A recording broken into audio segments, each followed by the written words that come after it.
Creative economy.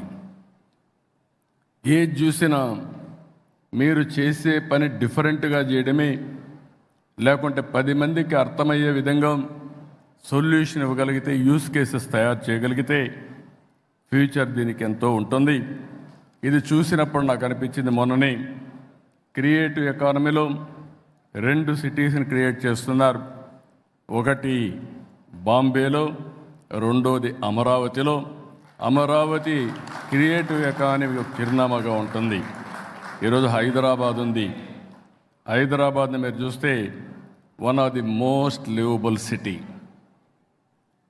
ఈరోజు ఆలోచించింది కాదు, 1995లో 95 నుంచి 2000 వరకు బ్లూ ప్రింట్ తయారు చేసి ఎక్కడెక్కడ ఏమి రావాలి, అవుటర్ రింగ్ రోడ్ కానీ, ఎయిర్పోర్ట్ కానీ, హైటెక్ సిటీ కానీ, జినాం వ్యాలీ కానీ, ఇలాంటివన్నీ కూడా, ఇన్సూరెన్స్ ఫైనాన్స్ సిటీ కానీ, గచ్చిబౌలి స్పోర్ట్స్ సిటీ కానీ అన్ని ప్లాన్ చేశాం. దానివల్ల ఈరోజు మీరు చూస్తే బెస్ట్ లివబుల్ సిటీగా ఉంది. ఇంకొకటి, జీవితంలో కొంతమంది కొన్ని అవకాశాలు వస్తాయి. భగవంతుడు ఆ అవకాశం నాకు ఇచ్చాడు మీ అందరి ఆశీర్వాదాలతో. అదే ఒకప్పుడు హైదరాబాద్, ఇంకొక సిటీని తెలుగు జాతికి అందించే అవకాశం అమరావతి అని చెప్పి కూడా నేను మీకు తెలియజేస్తున్నా.